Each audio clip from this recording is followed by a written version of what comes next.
What would you say is more disrespectful? Being spit on or getting an open palm slap to the face? Spit on. Yeah, I would go with spit. Spit on 1,000%. Yeah. I don't know how you can come back from that. That is gross and just low life. That's the worst thing that you could do is spit on someone. Like, ugh, it's your saliva. That is disgusting, no doubt. Open palm slap to the face is so demeaning, though. It's very old school, like when we used to, I do declare, sir. And you would get like like there was a whole Simpsons episode of with a glove slap where you take the glove off and slap somebody in the face, and then you do 20 paces backwards and duel and shoot to the death. Yeah. But yeah, there's nothing more disgusting than taking a bodily fluid in your, from yourself and releasing it on somebody else when they're not expecting it. I guess I should say in that way. Yeah. But should the other person expect it if they happen to direct a little saliva in that person's direction?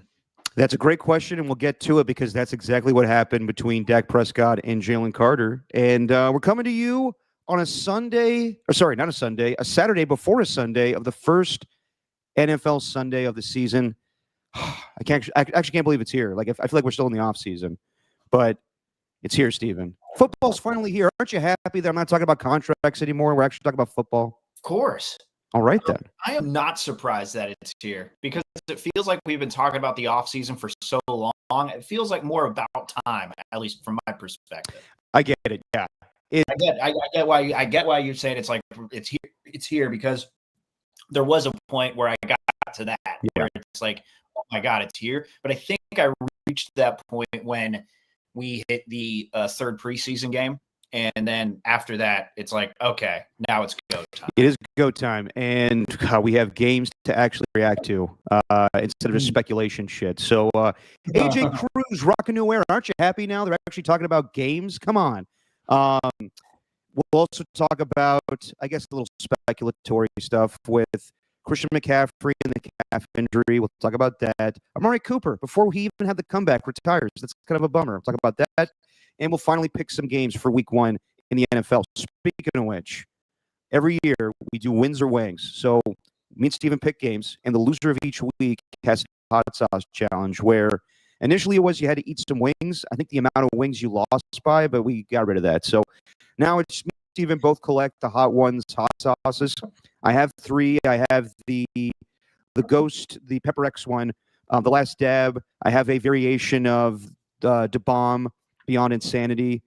But I will say, at the 49ers Roundtable in West Oakland, which Steven missed, decided to go to the Valkyries clinching game to go to the postseason instead. Don't blame me for that. Yeah. But also very lame that they have to play their postseason games at SAP.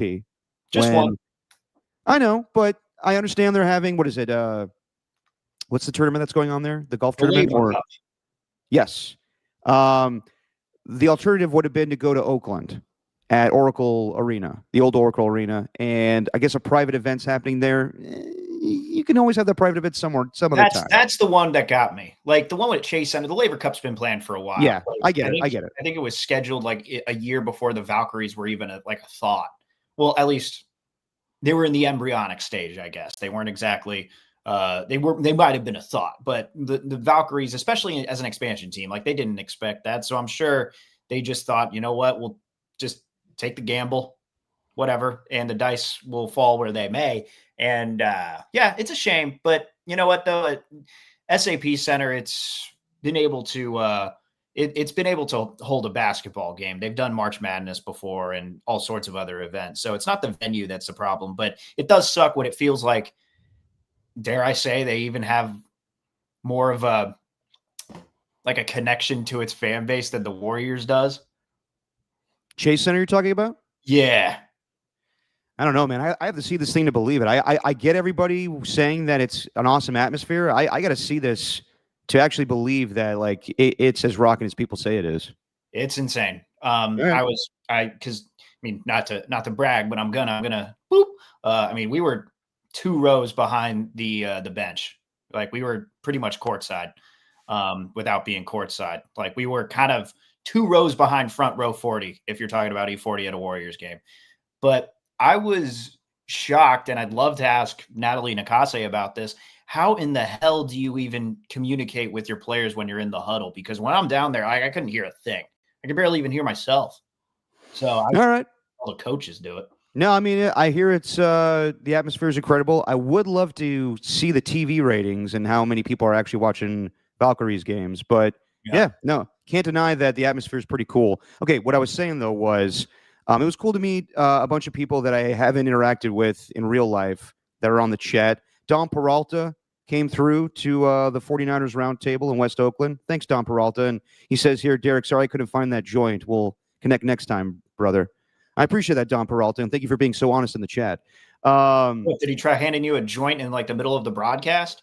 No, afterwards. But we were trying to watch the Eagles and Cowboys game. Not a lot of TVs at the Almanac Brewing in West Oakland, but a great spot.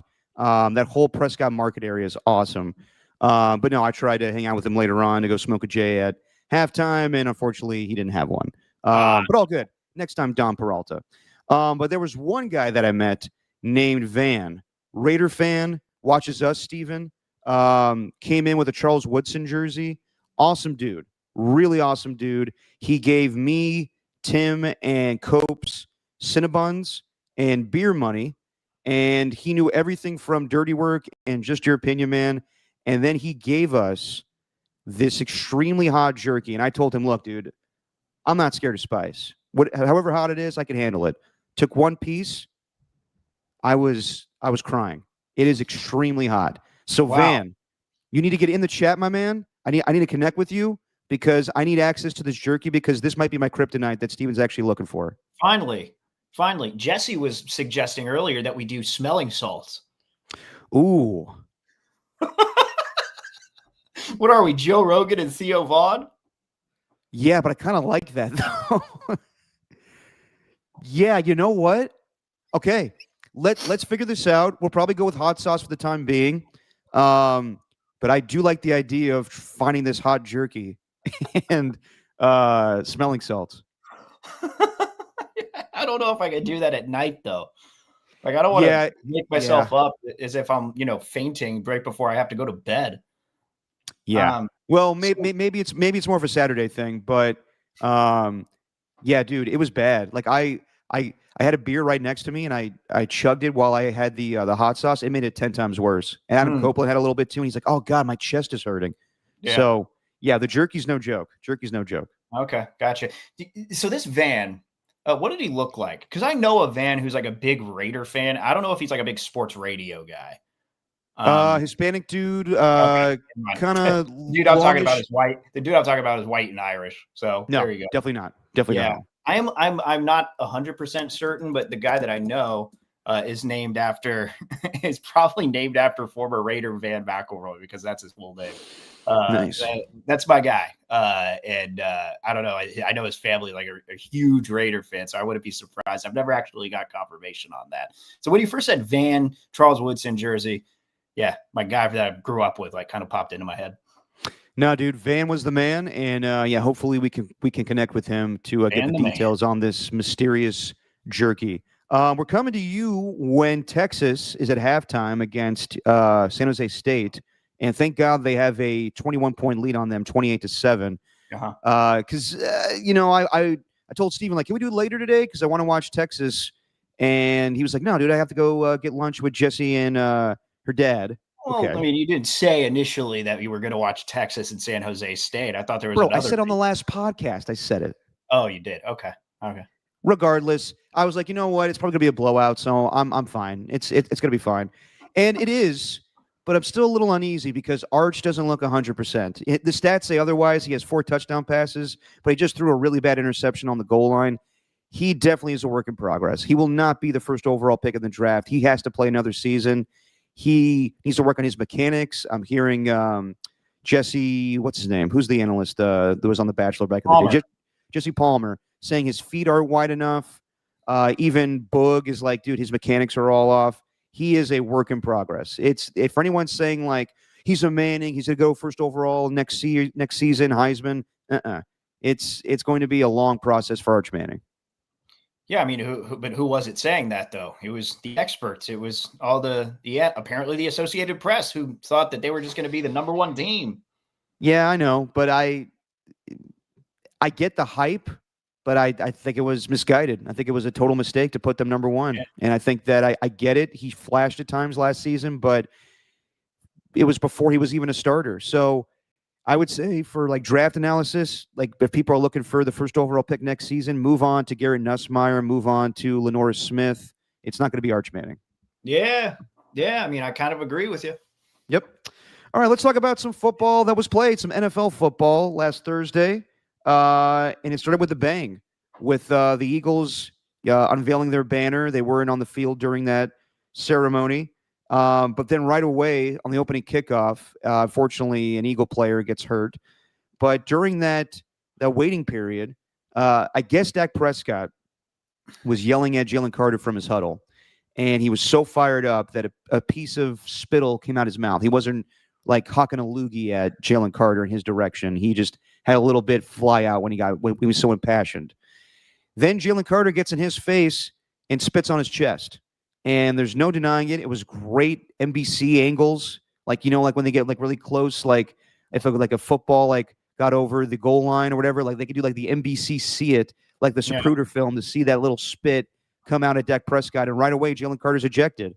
And I was like, Jesus, I haven't even watched the game yet. I'm getting this notification that Jalen Carter spit at Dak Prescott, and then they score on the opening drive. Javonte Williams, who I had in fantasy, but why would I start him when I have like Derrick Henry and Aaron Jones? Doesn't make sense.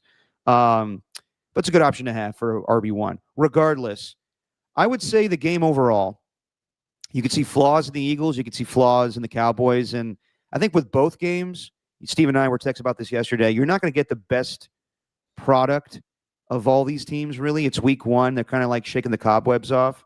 Yeah. But, yeah, I think what I would gauge from the Eagles, I mean, it's the same old, same old. Jalen Hurts can make plays with his legs, and that's what led to, third and goals.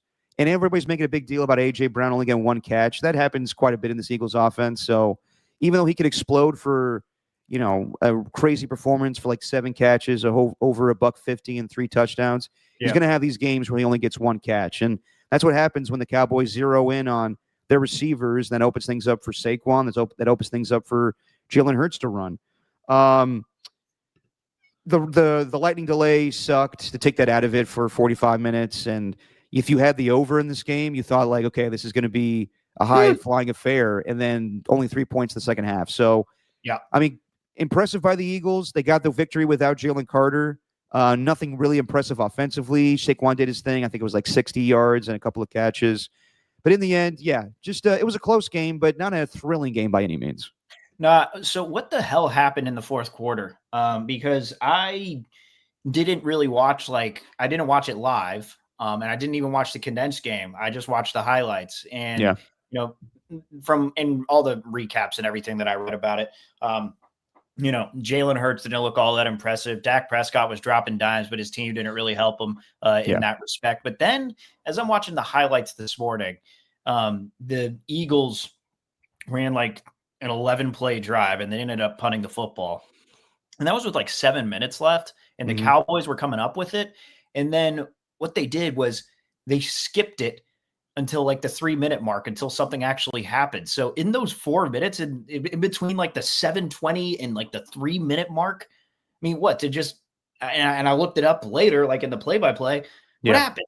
Like it looked like that was the time for the Eagles to, pounce on the opportunity to the Cowboys to pounce on the opportunity to maybe take a lead, or the Eagles to extend it by 1 possession. The Cowboys definitely could have won this game. There were missteps. There was the Miles Sanders fumble in the red zone. And then, of course, CeeDee Lamb had a few drops in the fourth quarter. One that was he had it, and then he flung out of his hands, and then Reed Blankenship of the Eagles almost caught it, or Cooper DeJean. I can never get those two right because, let's be honest, they're both white. I mean, think about the NFL highlights. They're hit or miss. Like, I worked at NFL Network. I saw when they put those things together. It's usually late at night, and some editors just copying and pasting stuff from another highlight, and they skip a few things. Bottom line is, he didn't miss much. There was just punts back and forth. But Yeah. In That the end, the sucked. Eagles. Like when I saw that back, I was like, oh, that sucked. Yeah, I I mean, know. I figured maybe see a little more fireworks than that at that point. I know. So yeah, it wasn't a great game by any means. The Eagles really are vulnerable on that second corner position. Like Quinyon Mitchell's pretty solid, and Cooper DeJean's pretty good. We saw him with the pick six in the Super Bowl. Lack of pass rush, not there right now because they lost a few guys. They lost Milton Williams and Josh Sweat. They're That's why they working with signed Zaire Williams. Zadarius Smith. Zaire Smith, Franklin, whatever, dude.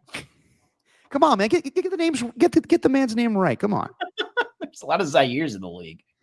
But it's Zadarius Smith. For how much shit you give me for mispronouncing guys' names, the guy's name is Zadarius. You'd think if you were saying it, though, it would be Satarius. Thank you. Zadarius Smith. Sorry. I'm doing a Ryan Clark, man. I'm deflecting when I feel defeated. Yeah, we'll definitely get to him later on. But yeah, Zadarius Smith, who was with the Ravens and the Packers, Vikings, Browns, Lions, now with the Eagles to help out their pass rush. But yeah, like that second corner position with Adoree Jackson, yeah. I think the Eagles are vulnerable there, and I wouldn't be the least bit surprised. They signed Zadarius Smith right after that game, so they don't have to guarantee his salary.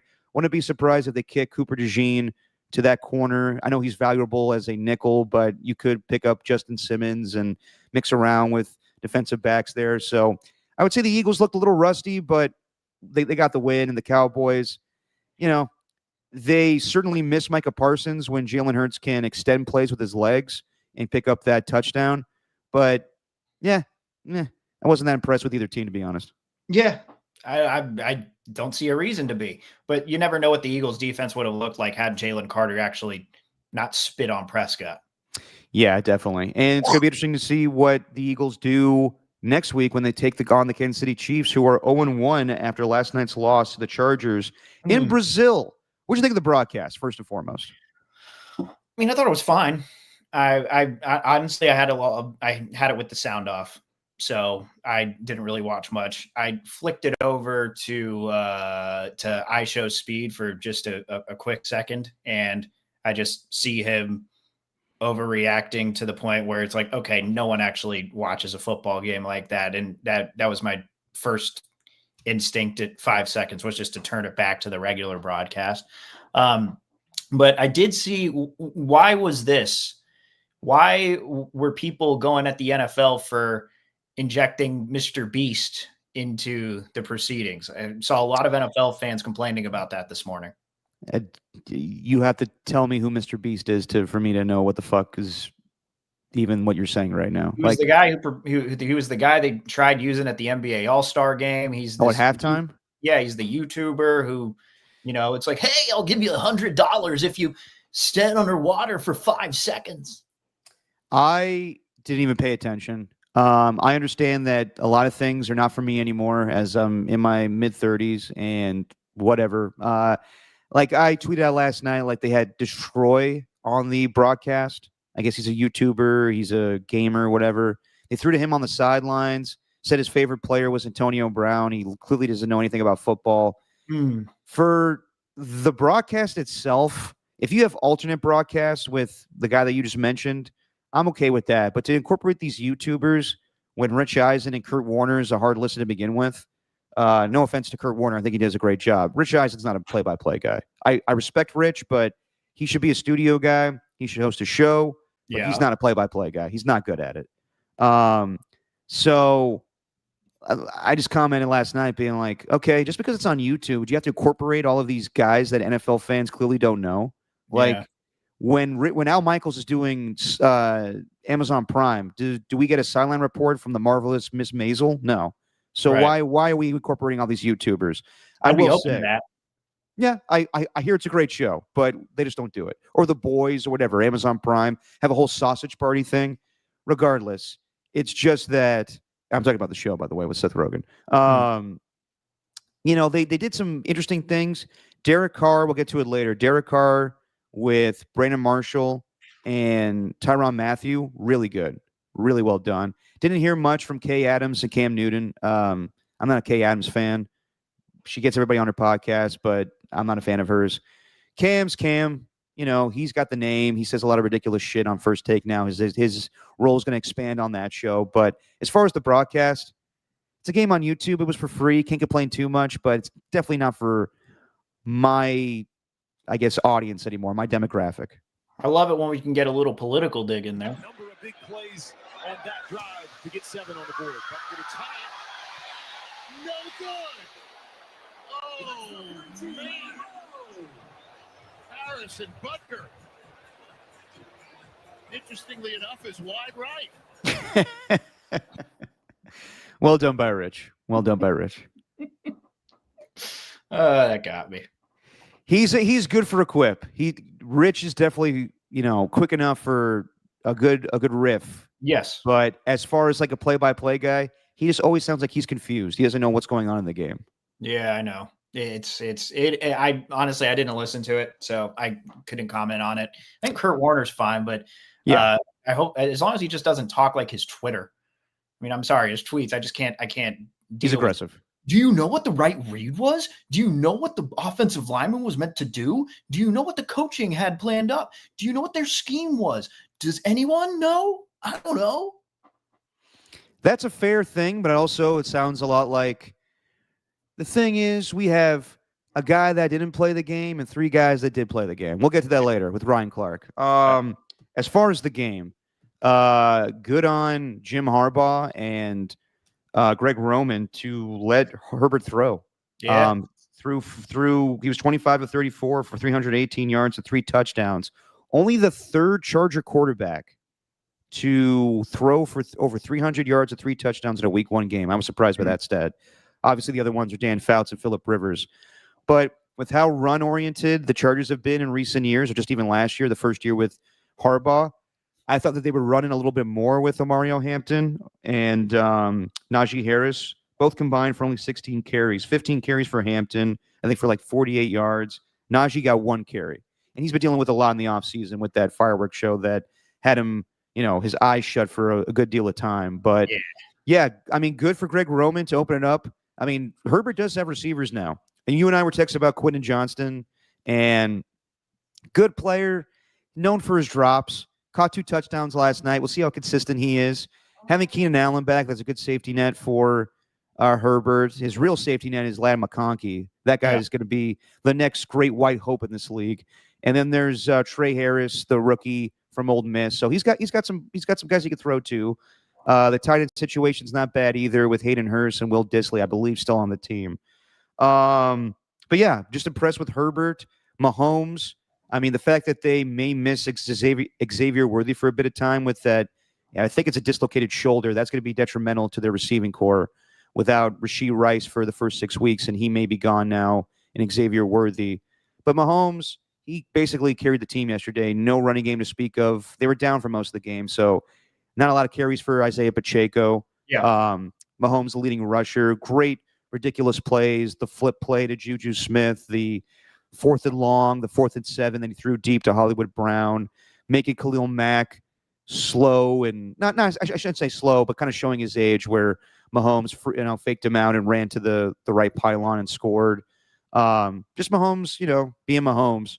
But I thought that with the game in the 4th quarter and the Chargers only up by 6 and the Chargers facing a 3rd and 14. I was like, here we go. They're not going to convert this, and they're going to punt it back to the Chiefs, and Mahomes is going to win the game 28-27. And in the end, Herbert makes a play with his legs to pick up the 3rd and 14. So very impressive win by the Chargers. We'll see if they can, keep this going and actually compete for the AFC West. We'll see if any team can compete in the AFC West to actually win that division for the first time in a long time. But, yeah, impressive win by the Chargers, and, we'll see what happens with the Chiefs. The discourse is weird around Herbert, isn't it?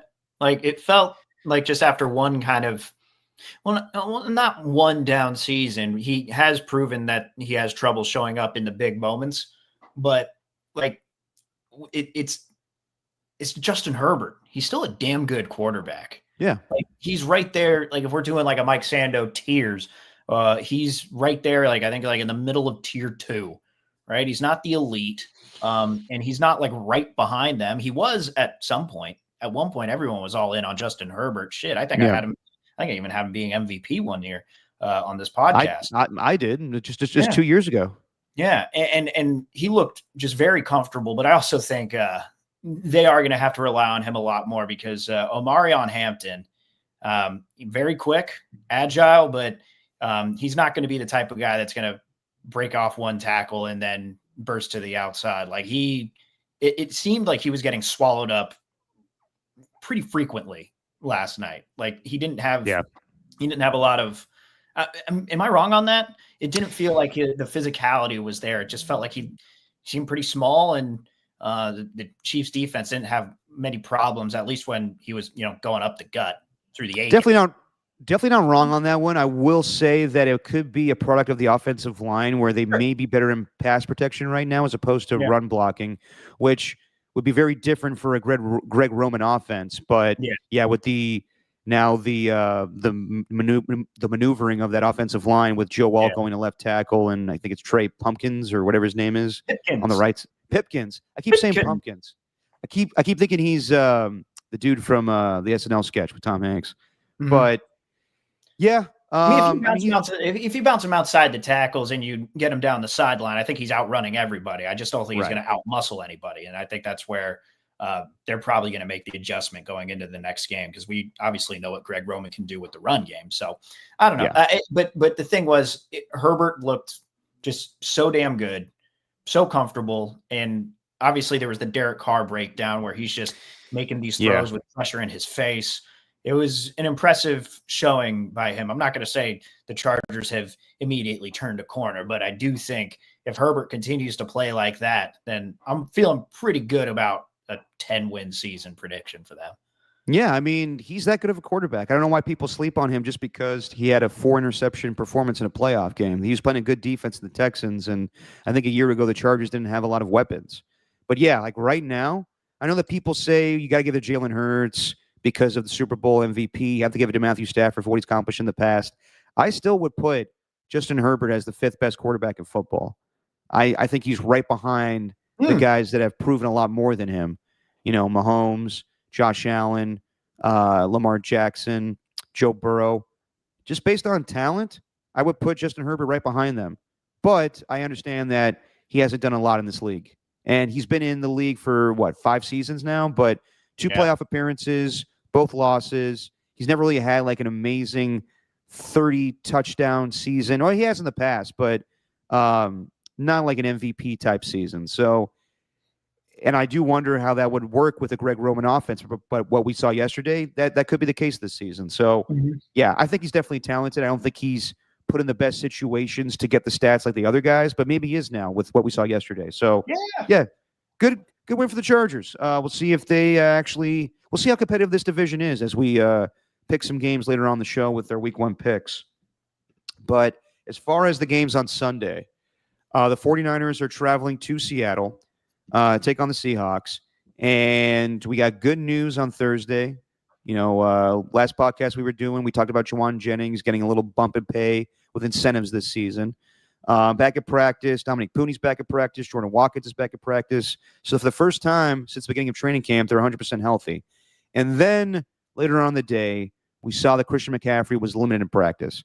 And my initial reaction was, ooh, okay. And when they say calf injury, you're like, that's very similar to what happened a season ago with the Achilles tendonitis and then the PCL tear after that.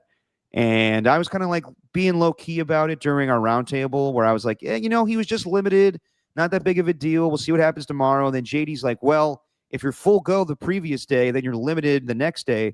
Something happened during practice. And sure enough, it did.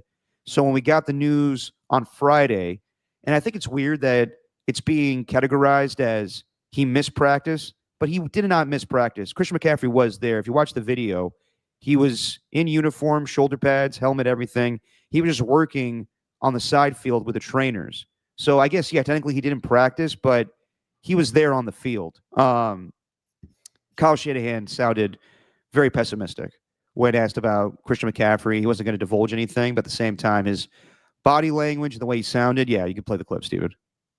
What's your level of concern with his physical condition and his ability to play on Sunday? It's questionable. Questionable concern. I'm not going to say anything about Christian Gus or any of our players' injuries. Is it fair to say, I mean, because he wasn't on the injury report Wednesday, that this is something that occurred yesterday? Yeah, it came up yesterday. Oh, shoot. You can tell that's from the KMBR. Oh, I mean, Yeah. I'm not laughing at the injury.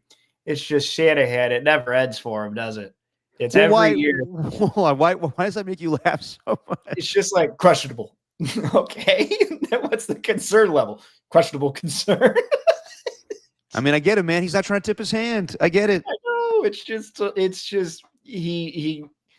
just I've listened to him so much for the past however many years now. And his level of, no one has that much of a level of excitement going into a press conference, but there's been a couple of times this year where it's like, finally, he doesn't have to talk about any holdouts, and then the Juwan Jennings thing came up, and it was just him back to being that way. I don't know what makes me laugh about that. It's just Shanahan, man. I don't know what it is. I really don't. No, I mean, I get it, but I do get it. Kyle doesn't want to talk to the media, and I think that's fair. He's a football coach. It's part of your job. You have to do it, but if we're up to him, he wouldn't talk to me and Copes. He would rather just go, focus on the game plan. I get it. To be fair, though, he actually seems to enjoy talking on the radio. He kind of knows he has a little more freedom in that regard, because not everyone has the access to, the live to live radio and all that. Maybe in the Bay Area, but I personally, it seems like he enjoys it. I appreciate that. I think it's also that Kyle is not threatened by us. Right. I think it's just that it's me and Copes. We're two radio hosts. We're not journalists. We're not going to press him on anything. And it's more of a laid back interview than trying to get information out of him. Well, that's the hard thing about doing it. That's the hard thing about going to those games and asking those questions in that circumstance, because they just assume that everyone's a writer who has some sort of agenda. And I'm like, Right. No, I'm genuinely, like, whatever question I have, I'm genuinely curious about it. Like, and I'm not here to, I don't have a headline written already, and I'm just trying to fill in the blank of Kyle Shanahan says this about this. Like, no, I'm genuine about it. But there are, I understand why they're like that. But on the radio, there's a little more freedom there for him. So it's a roundabout way of saying, like, he has more fun there because he's not threatened by you. Yeah, I think that's fair. Yeah, totally. And I totally get that. We figured out the biggest piece of information we got from the last interview was DJ Mustard came to his party. Really? Yeah. Wow. What party? Remember last year how he dressed up with the white suit and Rick Ross came to the party simultaneously with the Ricky Pearsall shooting? Mustache. Yes. Yes, he was rocking the mustache. I asked him last week what was the plan for this year, and he was like, I can't tell you yet. So then he comes on last Thursday, and he's like, oh, yeah, we had DJ Mustard. And I was like, oh, sweet. And he goes, yeah, Mustard on the beat. I'm like, yeah, Mustard on the beat, Kyle. Yeah. Mustard on the beat and stuff. You should have asked him. You should have gone Pablo Torre style. So when you traded for Christian McCaffrey in 2023, did you do some things behind the scene in 2022? Did you make some behind the scenes dealings that might have sweetened the pot so he would come to San Francisco? It's funny. I was watching the Chargers-Chiefs game with our good friend Carl Booschek last night in Oakland. And I was like, so what do you think about Pablo Torre? And he was like, oh, I appreciate what he does. And I'm like, yeah, I do too. I definitely respect the hustle. But then I was like, but he does come across a little bit as like a pompous journalist. And then Carl just goes, well, from one pompous journalist to another, I really appreciate what he does. I'm like, all right, okay, fair enough. He does come off as smug. Yes. He certainly does. Like, that was his whole bit on Lebitard. Like, I have a soft spot for those people. I have a soft spot for the Pablo Torres and Mina Kimes and the Amin Al Hassans, just because it felt like watch them grow into who they are now. It's like, oh, that's our boy, or that's me. Yeah. Anyway, but and also I kind of revised my take on that. It's going back to the last podcast, I'm not too thrilled with the way I handled it, but I don't deny that this stuff happens, but I do think that the reason that it does happen so often is because there's not a lot of people willing to do the digging like Torre is. And no, so fair enough. And I know we're not even talking about that. I'm sorry to completely off track, but we're not going to talk about it. But that Steve Ballmer interview on ESPN was damning. The fact that Mark Cuban came on and didn't really have much Yeah. as far as retort to Torre. He also went on his podcast, and I guess they spoke for a long retort. A Torre retort. But yeah, man. Anyway, back to Kyle and stuff. Yeah. Well, just real quick on that. Yeah, Steve Ballmer definitely sounded guilty to me. Or I don't know, like whatever. Like maybe he's so oblivious he doesn't know where his money's going. Some rich guys are like that. Bottom line is, I don't think it changes the perception of Kawhi Leonard. I think it's just now the public knows that there are under the table deals, and it's either you are okay with it or you're not okay with it. That's the bottom line for me. Right. Okay. As far as McCaffrey, yes, Kyle did not sound optimistic, but McCaffrey did. But then again, I was quickly reminded from Adam Copeland that a year ago at this time, going into week 1, there was some question about McCaffrey's health. And now there's pretty much not all systems go, but he was like, I'm going to play. And then sure enough, he does not play. Jordan Mason's the runner for week 1 against the Jets. Yesterday, he's in the locker room, and he kind of said the same thing where I'm expecting to play. I feel great. And he is going to police himself when it comes to the calf issue. But I think from Kyle's perspective, it's why do you have to police yourself in the first place? We're going back to this thing where we have to manage it. And I think immediately people go, well, that's why they traded for Brian Robinson, because they knew something was up with McCaffrey. I don't believe that. I think that it was more of an indictment on Isaac Orendo and how he was performing in training camp and the 3 fumbles and him not progressing to be that true number 2. I do believe Kyle is cognizant of McCaffrey's slight decline. Sure. And I'm not saying like in play, but just his age and the injuries. I asked him straight up last week, is that a factor in you getting Brian Robinson? He goes, no, I mean, Christian looks great, but you can't ignore what's gone on in the past. But until I see something different, I'm going to give him the ball. So I think they're going to have that mentality.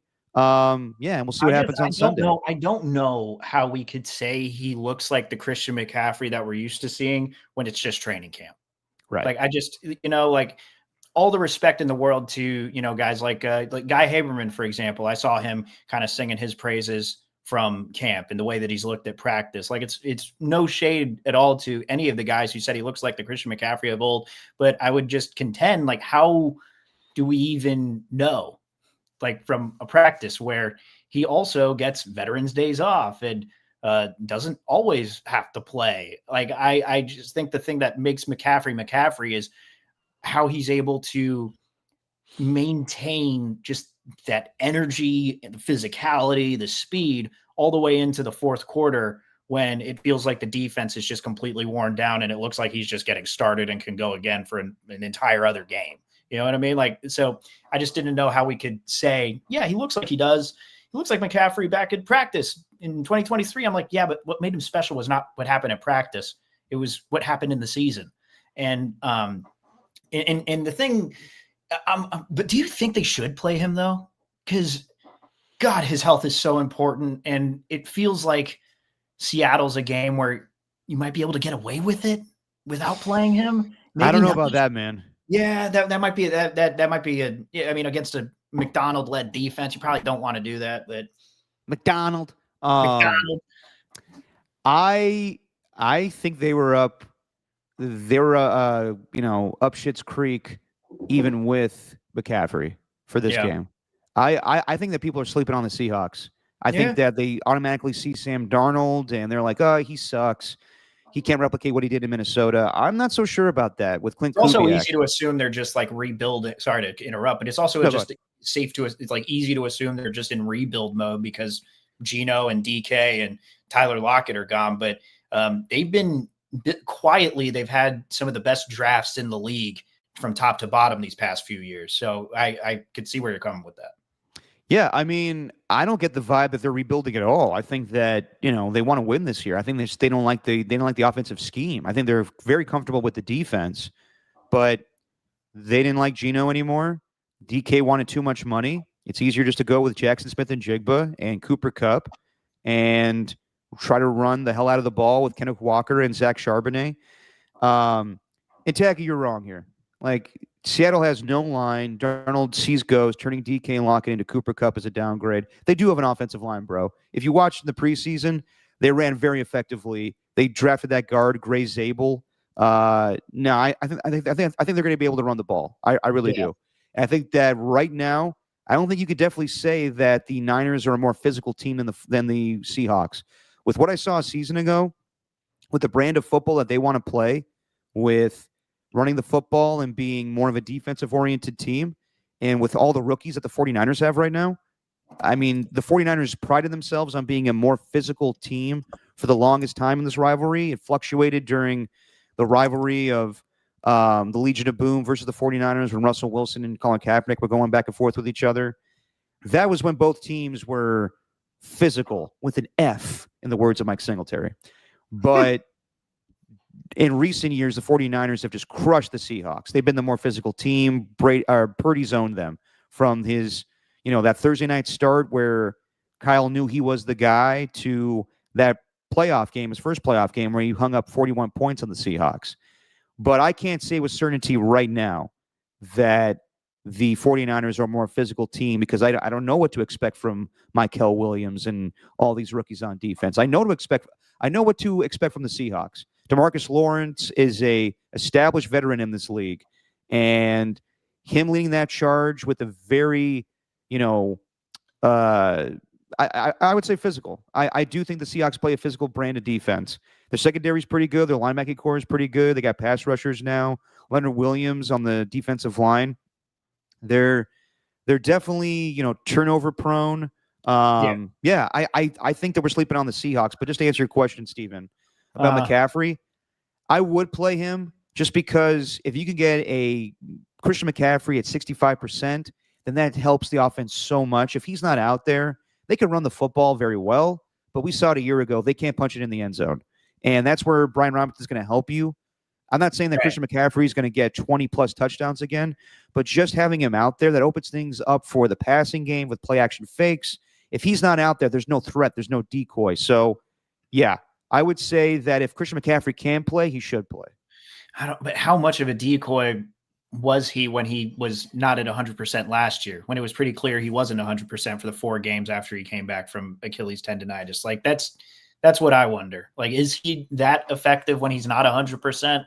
Yeah. Especially, like Brian Baldinger, he's fairly even keeled, right? Like level-headed. He's going to tell it how it is. And he's not just some guy who just says things for like 2023, you would have heard him say nothing but glowing things about the 49ers because he clearly saw what was the best offensive team in football.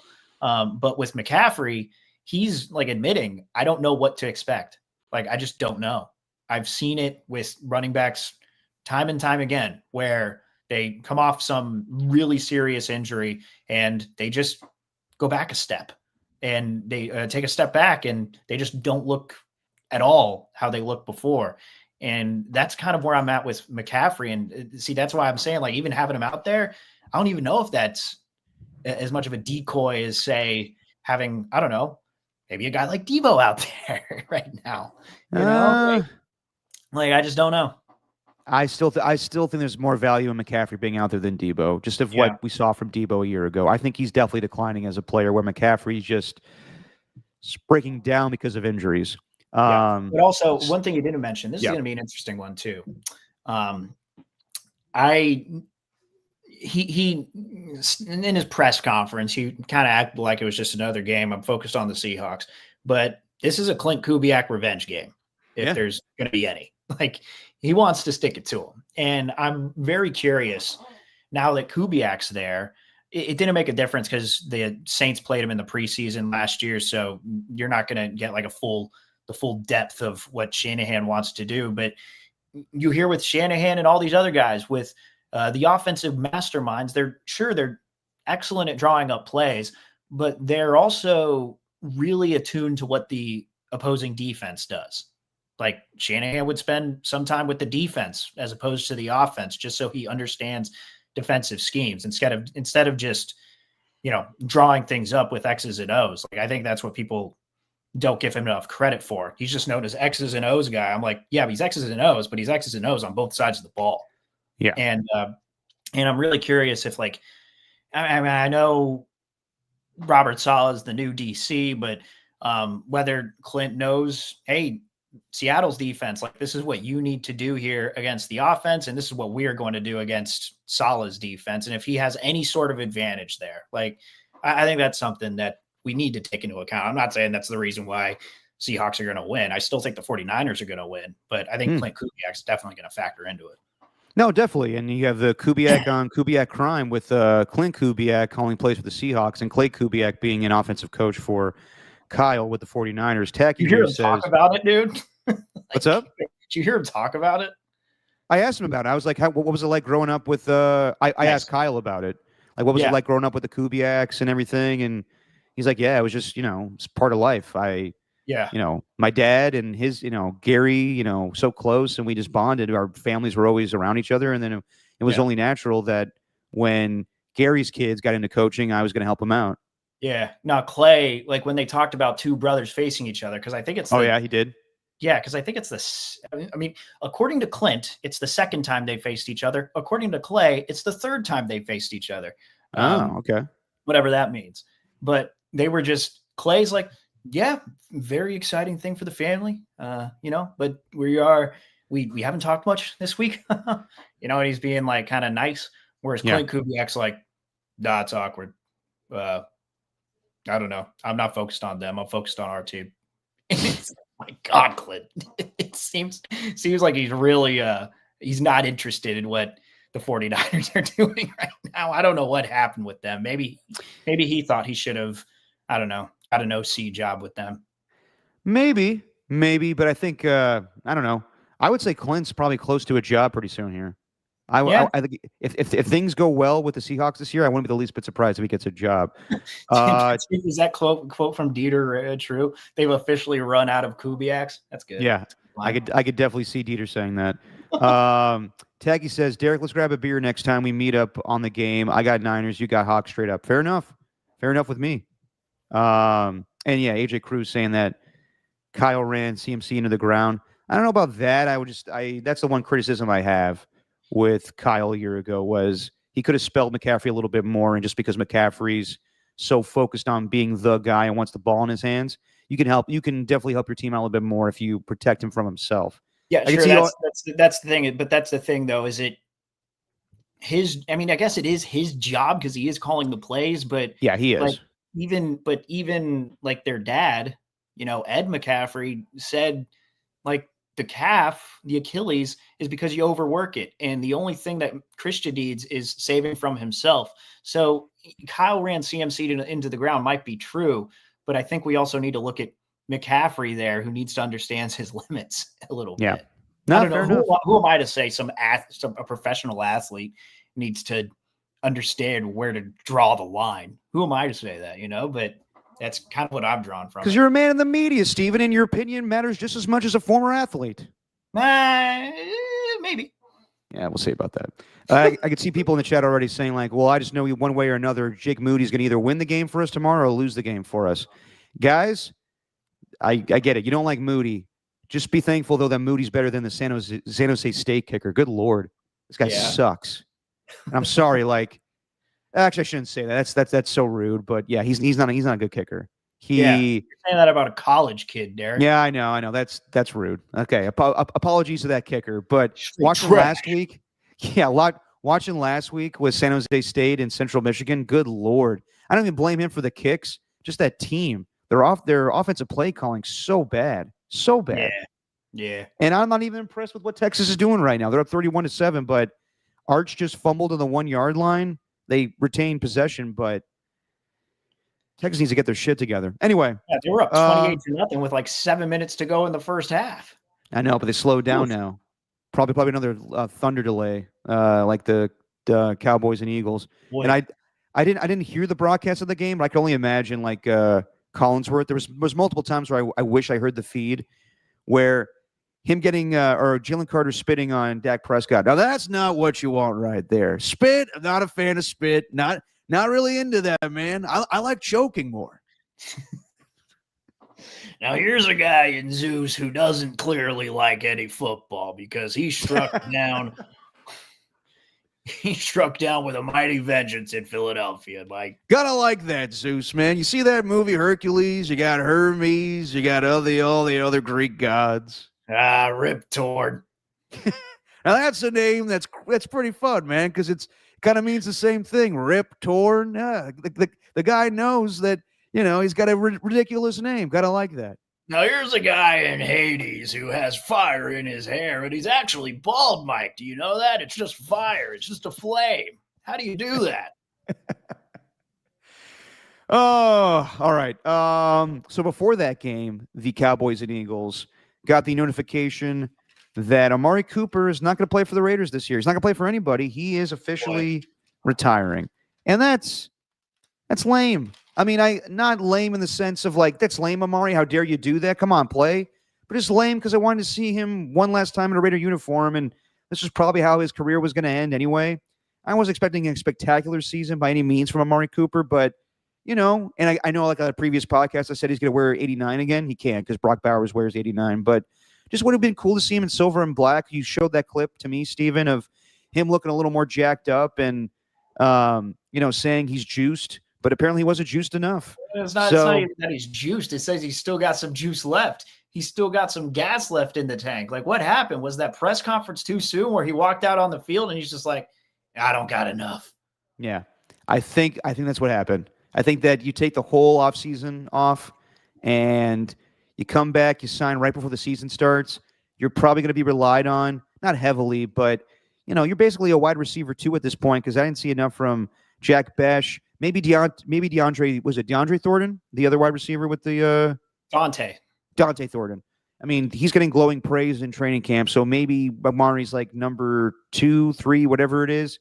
I'm sure he was running sprints. I'm sure he was going up against man coverage against other Raider quarters, and he was like, I'm not the same Amari Cooper. And you know what? A lot of people said that a year ago, too, to begin with the way he looked in Cleveland and Buffalo. So it's sad. I mean, if we're going to now do a retrospect on Amari Cooper's career, I would say good, not great. Didn't live up to the hype. Great college player. Obviously, we talked about it last time, was kind of soft when he came to the league, but established his own. I guess you could say he just never reached his full potential on what we thought he was going to be as like a very high draft pick in 2015. But I have great memories of Amari Cooper. I know Steven does as well. That 2016 season was awesome. But yeah, just he bounced around, Raiders, Cowboys. Could you imagine a worse trio of teams to go to in the last decade? Raiders, Cowboys, Browns. Obviously, there's the Bills, but that barely even counts. Raiders, Cowboys, and Browns. Like the three teams that really just can't seem to figure it out. Like it feels like they start building and then they just reset. It's like, my God. Oh, that's terrible. He's gone to each team where it's like they've imploded into later stages of his career with that team. It's like the Cowboys, they started stinking towards the end. They just could not beat the 49ers. The 49ers got in their way. Obviously, the Browns and what happened with the quarterback. And then couldn't make it work with the Bills, who was easily the best team that he played with. Wow. Yeah, I mean, he went to the playoffs with all 4 teams, but yeah, I hear you, Steven. It wasn't great situations for Amari Cooper, but I also would put it on him. He wasn't that great of a wide receiver in the first place. Yeah. God, I had such high hopes for him. I know, me too, man. I thought he was going to be a silent assassin, and times he was, but it never was consistent enough. Speaking of his quarterback, Derek Carr, can you grab the clip real quick, Steven? Because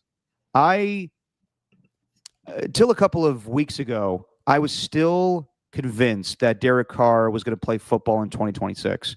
I'm not buying that it was just, you know, he had a change of heart and didn't want to go through the rehab process all over again. It's not like a Andrew Luck situation where his body can hold up again. I saw that Derek Carr was pissed with the Saints, that they were making him, taking away money from him or whatever it was. And he just wanted to go away for a season and then he could come back and, you know, someone could trade for him. But I'm watching Derek Carr on this YouTube pregame show or postgame show. And I got to say, he may have a future in television. I thought he would be pretty good on the mic, but I was thoroughly impressed yesterday. Yeah, let's start it from, because it's a 3-minute clip. We don't want to play the entire 3 minutes. I want to play the whole thing, but the beginning's pretty good where he does a Gruden impression. Yeah. Listen, we're going to have an under concept right here up top. We got an under up here. We're going to motion lad down and look at our board. What is happening? Brandon Marshall, can we get some help here? I'm just going to tell you, we're going to have an under route here. We're going to motion lad down. He's going to run a corner route. We got an out route right here. So we got a true top down throw. Why I love this throw. and why I love this play is these defensive linemen aren't coming to pull your flag. They're not going to Gruden. There goes Gruden. I can't help myself. Listen, before you go forward, are you telling me these plays that you're about to show us is going to convince us that he's the guy? 100%. I'm just going to show you. This is what I think Justin Herbert is when he's at his best. And look, like I said, these guys aren't coming to pull your flag or two-hand touch you. They're coming with bad intentions, man. So watch this. I'm gonna hit this play right here. We're gonna motion Ladd down. This is at the end of the game. Now I'm gonna pause it right here. How would you like this pass rusher to hit you in the chin when the game's on the line? Watch this throw that he makes to Ladd in stride, on time, for an explosive gain to put his team in position to win this football game. Absolutely beautiful. That's why I think he's awesome. Now watch this. Now this is an even better one. I'm going to pause this one right here because there's so much going on this one. First of all, let me tell you one thing that I know is this guy right here, he's a problem. And he's going to be an issue for them all night if they don't have a plan for him. What's the protection plan? What's the plan for 95? Help. If I'm correct, help. What is the plan for 95? So we got a sail concept coming over here. We got a post coming over here. We got a too high. Look at this is our flat control. What is a flat control? He has the flat. Our running back's supposed to be in the flat, but he can't get there. Why? Because 95 is too freaking good. Hold on. They can't block him. Gruden's voice. You got to finish the rest of Coach Gruden's voice. Listen, I'm going to get there. Don't you worry. I can't help myself. Gruden just God, dude. Yeah. Dude, he's naturally pretty good at that, and his brother David Carr was solid on NFL Network. I like this part here. Hang on. Yeah, go for it. You always told me when we were getting ready for this defense. Right here. You know who this is? This is the honey badger, man. Hey, Carr, he's not coming for me, man. He's coming for you. Look at Herbert. You're going to have pressures all night. And his cadence is kind of the same way as Gruden when he's explaining the play. I think that in a day where we have a lot of former QBs that were backups that are very good on television, Dan Orlovsky, Chase Daniel, if you can get guys that actually played a little bit more, that are more established players, I won't say more respected because people did crap on Derek during his career, but the fact that he went to the playoffs and played as starting quarterback in this league, I think Derek Carr could be really good on television. So great. I don't necessarily know if he's going to come back unless somebody offers him a really good deal on TV somewhere. Yeah. Dude, you could kind of tell that he wanted to do that in his future. Like just the way that he handled himself during press conferences. Like the only time that we played it, honestly, like his stuff was when they were in moments of controversy. It's like, all right, we're just going to hear him kind of crap on the Raiders, or we're going to hear him kind of threaten what, that he's going to spill the beans on everything, that what happened at the end of that season. But like anytime he talked about the game, he was very detail oriented. And also, I mean, you see what he does at church. He's a public speaker. He's used to doing these sorts of things. He, has presentations and does a lot of these things. It's not even just at church. It's just at different events. He's very good at that. So I'm not surprised at all that he would thrive in that position, especially with like the way that as you mentioned, his brother did it. Like I told you last week when I saw that Carr was going to be on the broadcast, I was like, I think he's going to be pretty damn good. Like, yeah, man, I could see him. I could see Kirk Cousins, and Phillip Rivers doesn't do nearly enough. I could see those three guys being really good on television, and I can't see Tom Brady getting any better, to be completely honest. I just think that Tom Brady's so phony, where those three guys are just more naturally themselves. Yeah. But Brady would be fine if he wasn't in the analyst chair. The analyst chair is different. It's a different beast. Yeah. If he was in the studio, he'd be okay. But I agree with that. Being a color guy, like, nah. Like when you have time to dissect it and, look at the film and kind of plan everything out. But when you're doing it in real time, it's just so damn hard in that role. It's not just, calling out the play and, trying to do the Tony Romo thing. It's knowing the names of everybody. It's having all that in the back of your mind and trying to process it all in real time. It's hard. Yeah, no. And I think that, Tom would be much better if it was just an analyst role, like if he was just having fun in the studio and palling around with Rob Gronkowski. But yeah, we'll see what he does this second season as, the main guy on Fox. I still think Greg Olson is, underutilized at Fox. I'd rather have him on Amazon Prime than Kirk Herbstreit. But yeah, a lot of good talent out there as far as like quarterbacks that could become TV personalities on broadcasts. And this is that's also the type of thing I'm talking about with like I'm talking about with ESPN and NFL Network and FS1. Like, those are the types of shows they need. Like, I'm sorry, I don't need. Was you turn to Mel Kiper there? I did. I don't need Manti Te'o telling me who he thinks his playoffs team is going to be. Like, I want to see him break down the game. I want to see him talk linebacker play.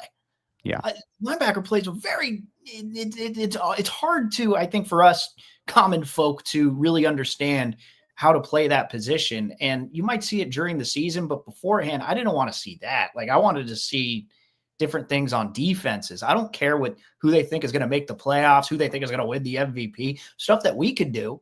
right. Like, I want to see stuff that they know that we don't. You know what I mean? Yeah. Like, that's where the average Joe that's on the mic, like all of the Barstool guys, the podcasters, fine, give your top 10, whatever. But I think people don't realize how much we are actually into X's and O's talk. So we can use it for our own benefit and make us sound smart. I think people don't realize that. I think that when I was on NFL Network, they didn't care about that stuff. They wanted just lists. But if you could break down a play, like that's why Belichick was so good on the Manning Cast or the Inside the NFL shows, because he could break it down and he could articulate it so well. I think so many players can do that. Derek Carr just did it fantastic right there. Yeah. I think people don't realize like the interest in that, where it comes to guys like what's his name? Who was the backup quarterback for the 49ers back in the day? JT O'Sullivan has his YouTube channel where he breaks down quarterback play. Or Kirk Benkert, the former Packers quarterback, he does the same thing. There's an interest in that. Yeah. And it's actually pretty popular on TikTok for what my little brother tells me. There's an interest level in X's and O's talk. I think that former quarterbacks could benefit from that. Yeah, and there's in the Barstool thing on FS1, it's interesting. I've been kind of like following it. And first off, one of the guys who's very well known, I guess, in the Barstool circles, I didn't really pay attention that closely. Like, I know things at a surface level from who they used to be, but a lot of the incoming people, I don't really know too many of them. And the main host was old Bobby Hebert's son. Oh, nice. Used to play for LSU. T-Bob Hebert is what he's good called. Old Hebert. Well, good old T-Bob. But, and a lot of people like it because they feel like that's what they want from their morning show, where it's just a bunch of guys sitting around talking how they would want to talk football. And I get that there's an interest for people with that. But I don't really, like, this is just me. I don't really have an interest in just watching just dudes talk football in the morning. Like, I want to, I don't know. It's like when I'm watching the news.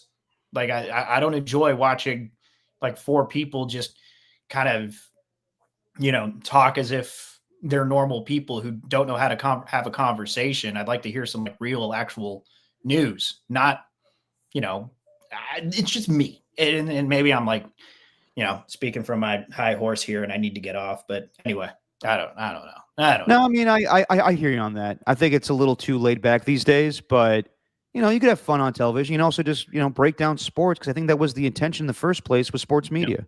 Yeah. And I'd be interested to see, like, I think they have Jason Williams on there. I'd be interested to see, like, what he does during basketball season, if they let him shine or if he just kind of sits there, because that's what he did in the first show. He didn't really know how to contribute, because I don't know if they were always talking college football. But, and that's the type of stuff, though. Point being, like, the car thing, that's what I want to see in, like, my sports television, is that sort of stuff. I'm with you 100%. I've always, advocated for more actual football talk as opposed to hot takes. And I've always been like that. It's just that shit's kind of just taken over now, where we just revert back to the lowest common denominator of what appeals to the masses. And you'd be surprised what the masses are actually into. All right. Let's finally do it, Steven. Let's pick some games for week 1 in the NFL. A little thing we call wins or wings, as Steven gets the music. I'm up 3-2 from picking the over in the Chargers-Chiefs game yesterday. Both of us got, I think, only 2 points from the Eagles and Cowboys, but we both picked the Chiefs to win yesterday. So only a point for me with the over-under. Let's start with the morning games, as the Arizona Cardinals take on the New Orleans Saints. Kyler Murray against Spencer Rattler, 2 former Oklahoma quarterbacks.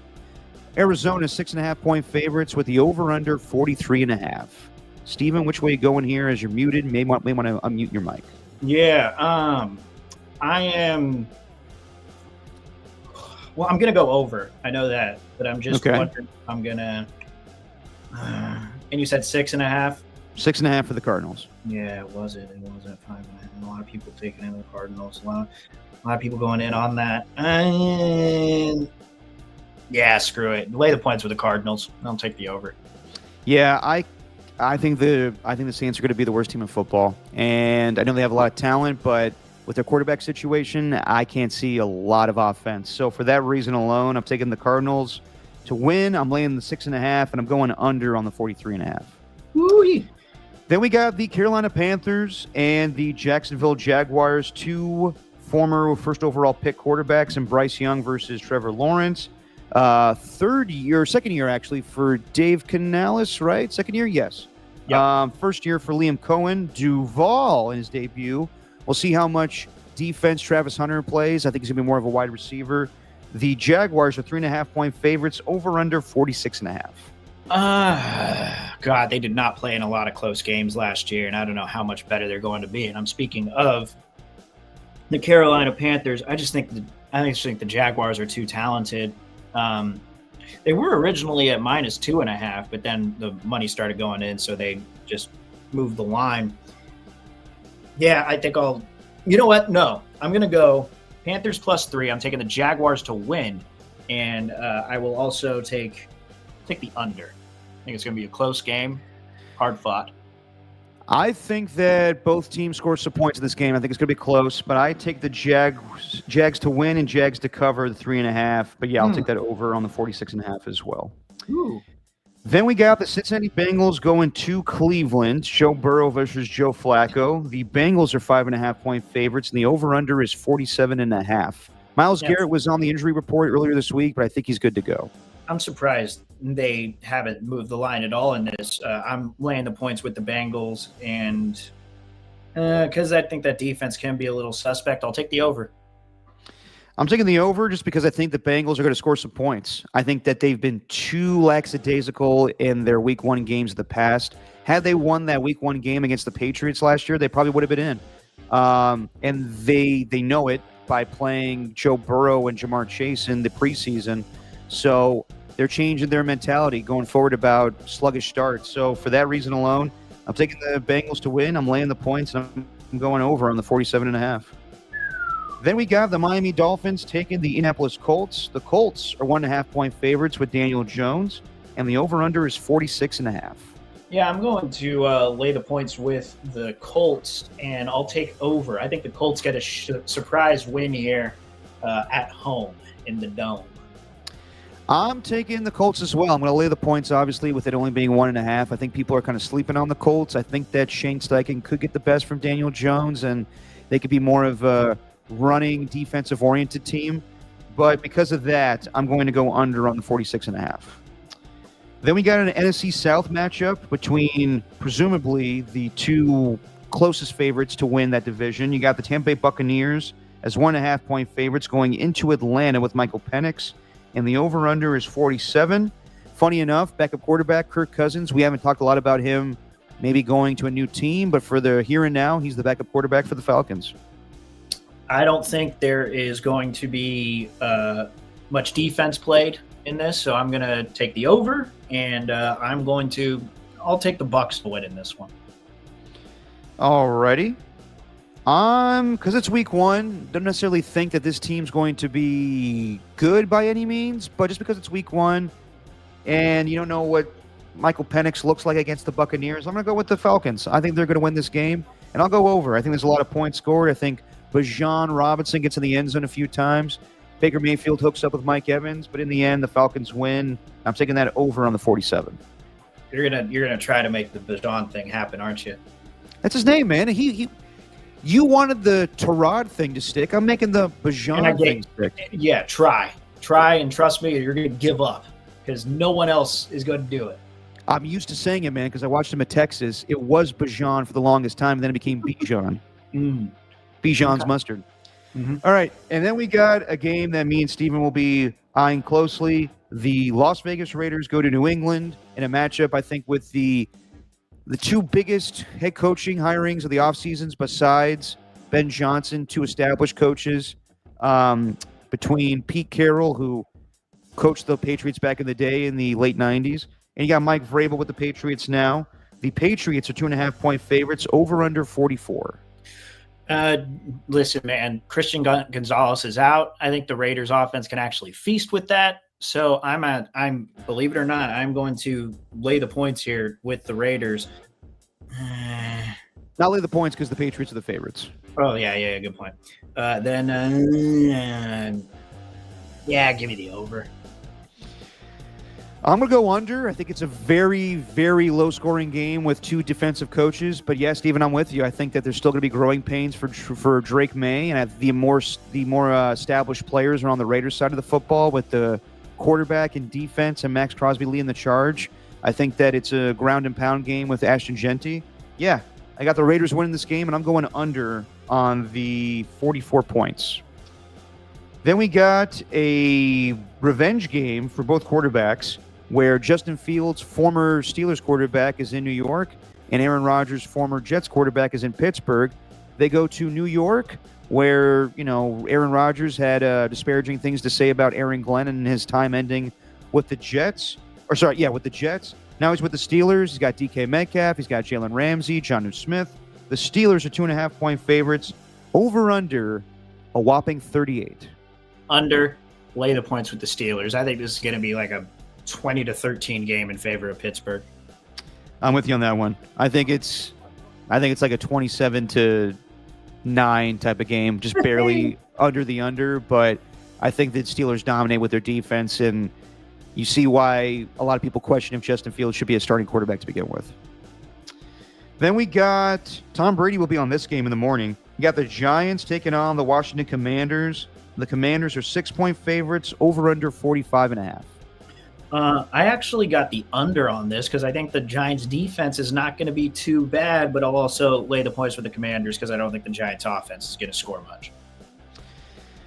I actually think they are. I think that Russell Wilson gets a good thing going with Malik Neighbors. I think that Brian Dable pretty much throws the kitchen sink for the first couple weeks of the season to keep his job and see what he has in Russell Wilson. And then if they have to, out of desperation to keep their jobs, they go to Jackson Dart. I'm taking the Commanders to win, but I got the Giants covering, and I got the over on the 45.5. Nice. All right, and then we got the afternoon games.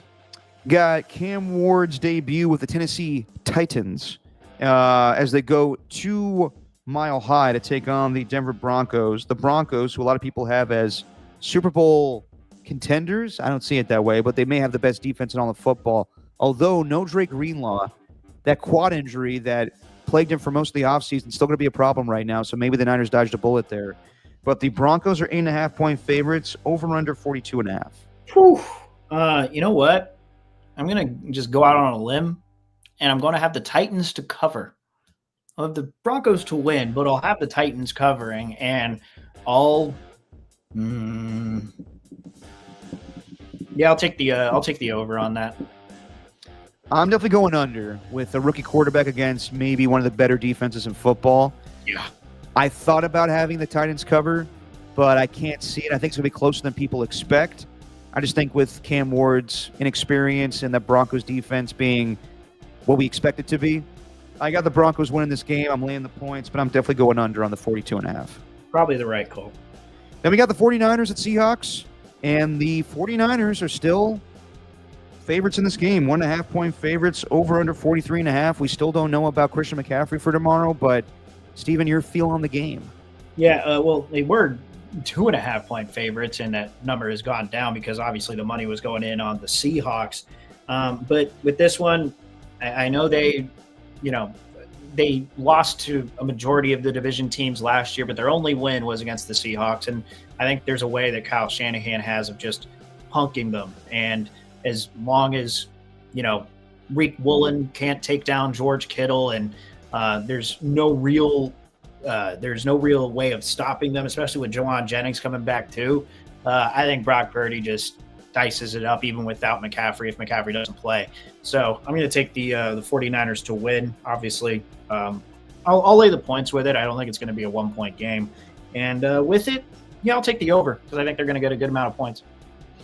Yeah, I don't know what to expect from the Niners defense. I think the Niners score a few points, but that defense could be a sieve in the first game with all the inexperience of the guys out there. So I'm going to go with the Seahawks to win this game. I think that right now they are the better team.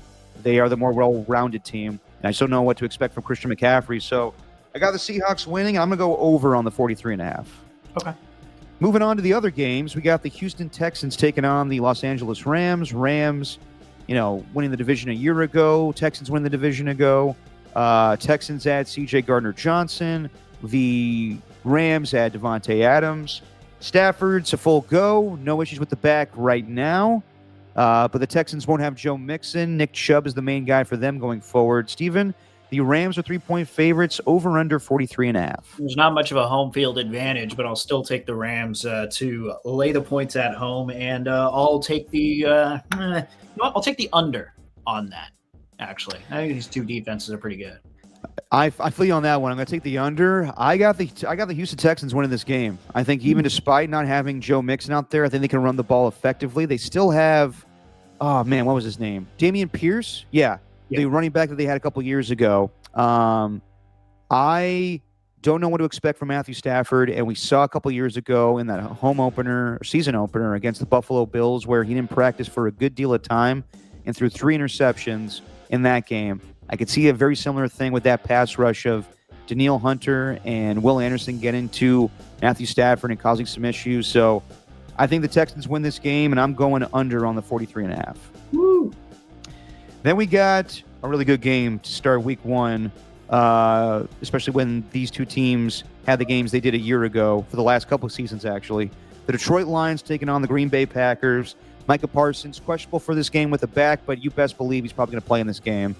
Already talking shit, saying that the Lions do too many trick plays. If you're a real team, you just, you play straight up. I don't think Micah Parsons realizes that Ben Johnson's not there anymore. And that's just a stupid thing to say in the first place when you just got to this rivalry with the Lions and Packers. Just feel it out a little bit before you start talking shit. Anyway, the Packers are 2.5-point favorites, and the over-under is 47.5. Oh, boy. Give me the Lions to pull off the upset. But I'll take the under. Taking the under. I got the over, and I think that we see struggles out the gate with the coordinators, Johnny Morton and Kelvin Shepard for the Lions, offensively and defensively. I think the Packers, from off the hype of getting Micah Parsons, they have a really fun game. I think this is going to be a high-scoring affair. A lot of moments where this is going to be on CBS, even though it's an NFC game. I could see Tony Romo a couple times. Oh, Jim! I see the Packers winning this game. I'm laying the points on the 2.5, and I'm going over on the 47.5. Nice. Then we got the Sunday night affair, and it's a rematch of last year's divisional game where Mark Andrews dropped the 2-point conversion. It's the Ravens at the Buffalo Bills. The Ravens are 1-point favorites, and the over-under is 50.5. I think a lot of people are picking the Ravens to win the Super Bowl this year. They're the most trendy pick from what I've seen. Yeah, but also a lot of people are taking the Bills to win this game. A lot of people. But I'm still going to go with the Ravens. I think the Ravens pull it off. And you said what? What's the spread? By 1 point. Yeah, by 1 point. So I'm going to take them to win. I think they're going to get revenge on last year. And I think you'd be a sicko to take the under on this game. But what are you doing, though? Oh, I'm taking the over. Okay, all right. I mean, you could be a sicko, but are you going to be a sicko, though? Nah. I thought about taking the under, but no, I'm taking the over in this game. And I still think the Buffalo Bills dominate at home. So, yeah, I'm taking the Bills. I'll lay the points, obviously. Or actually not lay the points because they're the underdogs. So, yeah, I got the Bills winning this game, and I'm going over. And then lastly, the Monday night game, J.J. McCarthy's debut as starting quarterback for the Vikings. They're 1.5-point favorites at Soldier Field with the Bears. Ben Johnson making his head coaching debut with the Bears. Vikings are 1.5-point favorites, over under 44. I am taking the Bears to win, believe it or not. I think Ben Johnson will scheme it up against the Vikings, and he just knows how to get under their skin, like you saw what the Lions were able to do to them last year. So even though, Caleb Williams has a lot left to be desired, I also think it will be a slow start for J.J. McCarthy too. So give me the Bears, and that's actually I'll take the over. I just think it's going to be I don't know. I feel like this is going to be one where it's going to be like last second. Oh shit, this is what's going over, isn't it? So I think it's going to be that. I think it goes under. I think that, yeah, like you said, Steven, I think that Ben Johnson schemes it up. I think that Caleb Williams shows a little bit that he's comfortable in this offense now, and I think that J.J. McCarthy struggles a little bit, but I don't think that the Vikings will be a bad team by any means. But, yeah, I just think that the Bears win this game. They start 1-0, and, yeah, I got the under. I think it's a low-scoring affair. So there you go. There's Steven and mine's Week 1 picks in the NFL. All right, let's do a little Jackass of the Week and Pop Culture Catch-Up, then we'll get out of here. For Jackass of the Week, I think this one's pretty easy, but Steven, I'll let you start it off. Yeah, it's going to be the Phillies person, the Phillies lady. Actually, I want I want to find the regular broadcast, because right now all I got is the normal one or the one from Snapchat. Actually, you know what? Let's pull that one. Let's just do that one. If you didn't see last night's game, there was it a home run ball or foul ball? It was a home run. It was to left field, and Phillies. There was a couple of Phillies fans out there, and it landed in front of this lady and what looked like her husband. And then some guy kind of comes over and swoops it up. It did not look like she had a hand in it. And then she comes storming over and starts yelling at him. I want to find the regular broadcast video because I was laughing all morning at how startled he was when he's just trying to hug his son, thinking that he did a really nice thing. But this is the up close version.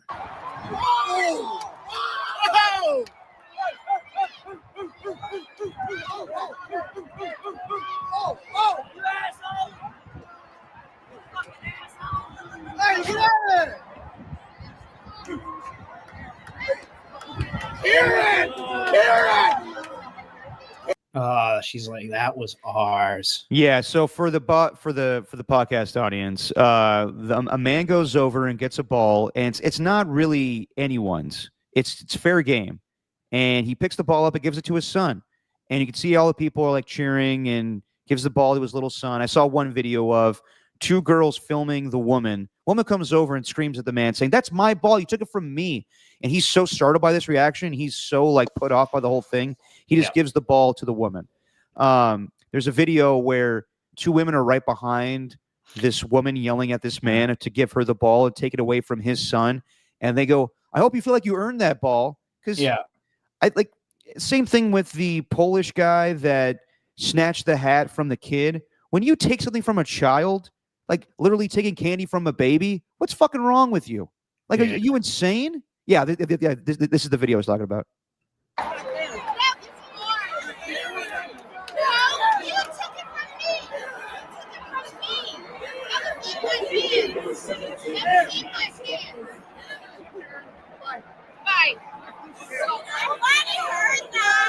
Ugh. Glad you earned that. You didn't earn shit, lady, just because you were upset that someone was quicker than you and gave it to a child. Like, that was my ball. Grow up. You're not entitled to anything in a baseball game. Well, maybe food. Maybe food in a seat and a view of the game. But besides that, you're not entitled to a ball. Fuck out of here. Yeah. Yeah. I mean, it's just these are the worst types of people. And that haircut does not do her any favors. Seriously, even the Phillies broadcast, like, it's just automatically they called her Karen. Yeah, they did. You know, like automatically it goes to it. But if we could find, I wish I had a clearer picture. Can't find it, but yeah, this one. Right here, yeah, with the guy getting startled. From another Phillies fan. Oh, she can't believe it. Whoa! Easy. Oh yeah. Yep. We have a little infighting here. You know, he did give it to what I would assume is his son, maybe. Okay. Did give it to the youngster. This lady's got to get it under control. Look at the girl in the background in the left-hand side of the screen. She's laughing. All right. Ugh. What is going on? That is weird behavior. It is. Yep. It is. And good on the Miami Marlins for what they did afterwards. They came by, they apologized, they hated it, and they gave him like a goodie bag full of stuff. And the guy who hit the home run, Harrison Bader, he got a chance to meet him in the tunnel after the game. So they did right by the kid. But that woman, ooh, good luck, because Yeah. people are putting her face in like fake wanted posters. It's like social media, do your job, investigate this. And people are trying to figure out who she is. And once they do, and once John Boy and Foul Territory TV and Pitching Ninja, maybe Sarah Langs, did Sarah Langs comment on it saying baseball's the best? That would have been funny. But actually, I'm sure she did when, the Marlins actually, did right by that kid. I'm sure that's where baseball is the best. But yeah, that's where they're just going to demolish her. Rightfully so. I do have an issue sometimes where the internet just attacks people, but in this case, she deserves it. Like, what are you doing? Yeah. Like, you're a grown woman. You took a ball from a child. See, this is the thing, Tacky. The dad deserves some shit too for being that soft. No. I don't think so. I think that's just a case where it's like, geez, lady, if you're going to make that big of a deal, I'm not going to get into some argument with you. Just take the ball and get out of our lives. Yeah, I don't know how I would have reacted in that situation. I could see myself. It depends on what mood I'm in, but I could see him just like he hugged his son, and then out of nowhere, this woman's screaming at him, and he's like, "Shut up! Take the ball, then." Yeah. I also could have been like, "Lady, I'm sorry that you weren't quick enough, but too fucking bad. This is my son's ball." So I could see it either way, but the guy's not soft for giving up the ball. Yeah, but also like I think it sets like personally, I think that sets a good precedent for the son, where it's like, listen, you got to be the bigger person here. You gotta, you know what I mean? Like I've seen too many fights where like it's clearly a dad who's there with either their son or their daughter, and they're doing it in front of their children. Like, what kind of influence do you think that has? Like, the people who probably fight at sporting events now had parents fighting in front of them and making them think that it's, I don't know, the hard thing to do. Hey, I'm going to sock you in the face. Like, I just don't think. Andrew Cruz is right here. If the guy tells her off, then he's a dick. There's no winners here. I'm with you. And basically, when crazy people are acting crazy, you just tell them, here you go, then. You got what you wanted. Aren't you happy now that your ridiculous temper tantrum resulted in getting what you want? Don't you feel like the bigger person now? That's how most people win in society. Also, Tacky, I'm sure if she saw you with your hair and your beard, she would not have done that. No. She got you. Tacky, you're fine. You're fine, Tacky. Trust me. I don't think she would have done that. You're a little more menacing looking than that guy was. Yeah, no, definitely.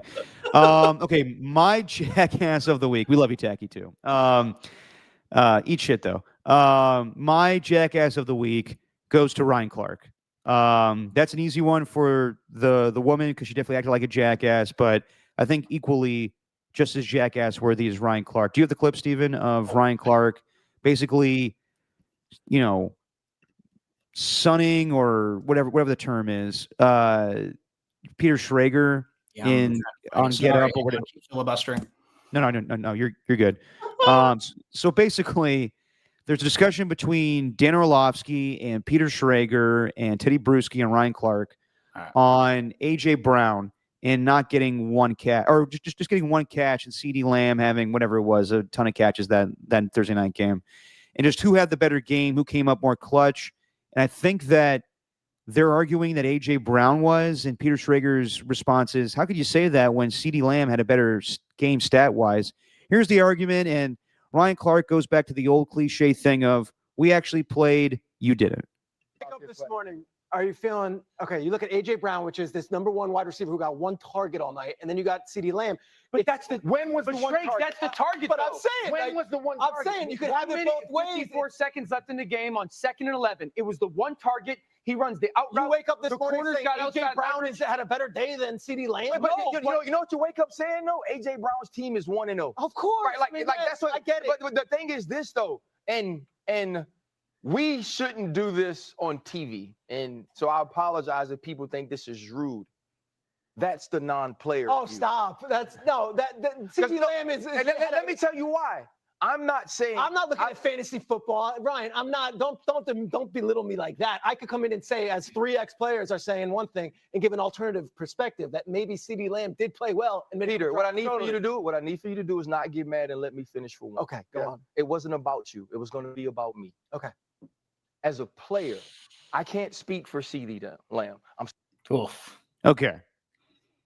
Ryan Clark is very good on television, but I think that he definitely comes across pompous a lot of times. I think that he talks in this tone where it is belittling to people, not just even media members, but he does it to former players as well, where he's like, I think we do this too much. I think we do that too much. Not like really including himself, but he even said himself, like, I apologize if this is rude, but I'm going to do it anyway. Like, we should have done this off camera, but I'm doing it on camera right now. Peter Schrager, I have a lot of respect for because he's well connected. Sean McVay trusts him enough to give him information. They did a podcast together years ago. Peter Schrager's not some, slap dick that they throw on television because he's got a good following on Twitter or whatnot. He's not someone, like, I'm not comparing, when I said slap dick, I'm not saying these guys are, but like Barstool guys or Dave Portnoy, any of these guys, like Peter Schrager's an accomplished journalist that is now well connected and can talk football. He knows football. I don't know what his argument was in this case. He might have been totally wrong here, but for Ryan Clark to play the game of you didn't play, I played, the other three gentlemen on the panel here played, so we obviously know more than you. He was trying to go about it in a nice way, but his tone just is so condescending. Exactly. Like, I thought Ryan Clark, he does this a lot where he thinks that he's smarter than everybody. He pulled this shit, I thought, earlier this year when the whole Robert Griffin thing was going down, and he basically belittled Robert Griffin for not really knowing the black experience as well as him because he's married to a white woman. I thought that was totally out of bounds.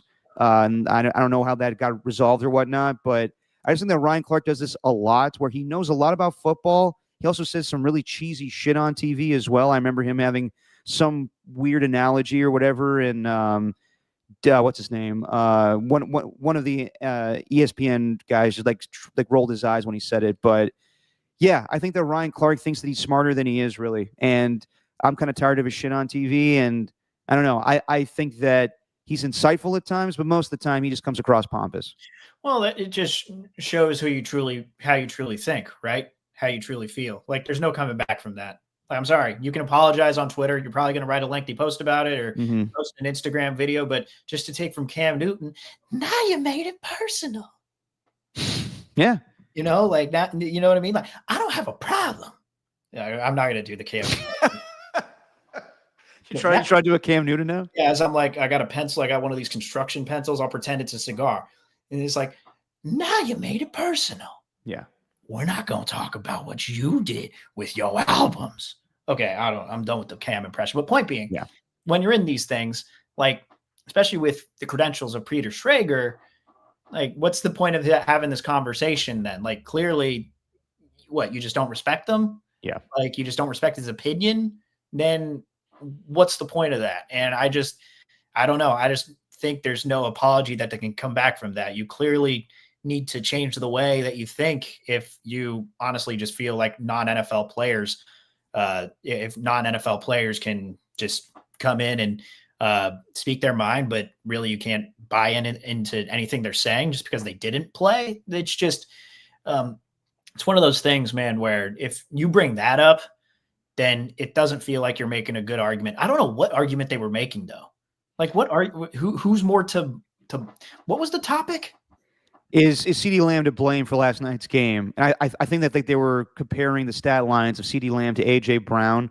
I don't really know what they were arguing, but the guy I was thinking of was Jeff Darlington. I remember there was a day where Ryan Clark was on NFL Live, and he said something cheesy, and Jeff Darlington did everything in his power not to roll his eyes on television. I think that Ryan Clark, I said what I said about Ryan Clark. He's very good on TV, but I think he thinks he's better than what he really is. He has this arrogance about him that I'm like, you're good on TV. You're not that good on TV though, man. And I don't know. He just kind of rubs me the wrong way a little bit. I think that he has opinions on a lot of different things, and he's entitled to do that on his podcast. But this is the old I played, you didn't. I remember years ago when D'Angelo Williams was on Good Morning Football with Peter Schrager and Kyle Brandt. D'Angelo Williams did the same shit where he belittled their opinion and was like, oh, so you think you know, huh? And Kyle Brandt was like, yeah, I played at Princeton. He's like, oh, Princeton. Oh, that's cute. And it was so belittling, but at the same time, I was like, I guess he can say that because he did play. But if you're going to I value people's opinions more if you actually play the sport. At the same time, that does not mean that a guy that didn't play can have an opinion as well. He should be allowed to be at the table just as much as Orlovsky, Teddy Bruschi, and Ryan Clark. He just gives a different perspective, but doesn't mean that perspective is wrong. Right. And a guy who's worked as hard as he has for as long as he absolutely deserves a seat at that table. Like how Greenberg's just kind of sitting there. Yeah. I hope he can.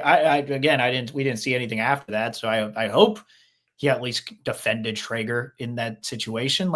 I would think so, because Greenberg's been that guy his whole life. And how would people at ESPN react to that? How bad that's making them look? They already have this approval rating where it's like, hey, we need to bring in Bussin' with the Boys just so we can, get our ratings up. And that's actually not even a knock on Bussin' with the Boys. I think if they didn't have a podcast, they probably both would have gotten into sports TV, right? Because they're really good at talking about this sort of thing. I actually think that was inevitable.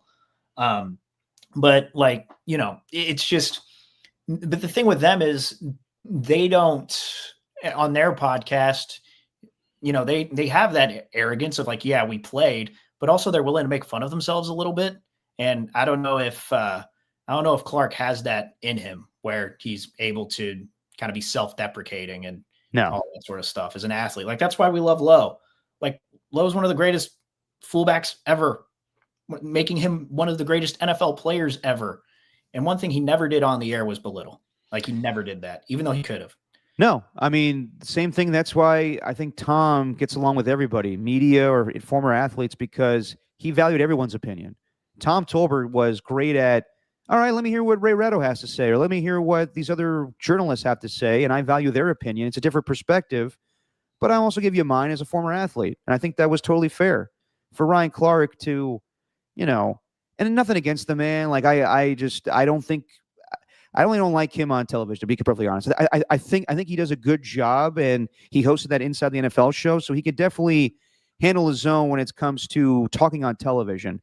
But I think there's just an arrogance about him where he tells certain people they shouldn't have opinion on anything, whether it's this case with Peter Schrager or other things he brought up in the past. He belittles people to be like, you shouldn't be talking about this, and I don't think that Ryan Clark should be the one dictating that.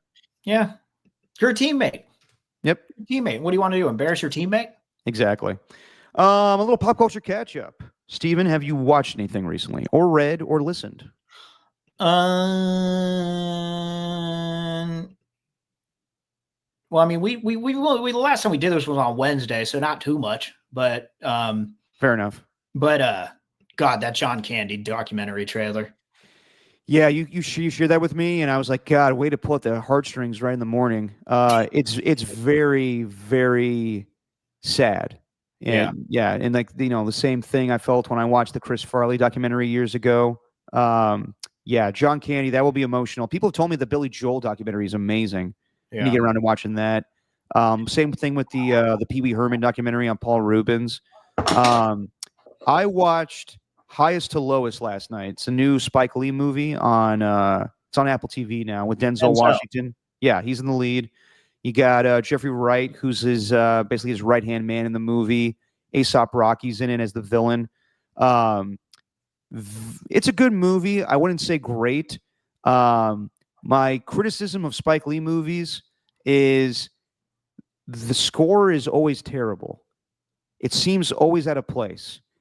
This entire movie, there is an orchestra through these scenes, and you're like, they do not fit the mood whatsoever. Like for a movie that is basically dealing with music, because basically Denzel Washington plays a music mogul, looking like Guru with his hair in this movie. Guru always got the comparison to Denzel. I was like, damn, he looks like Guru this entire movie. The way he's got the waves in this movie is great.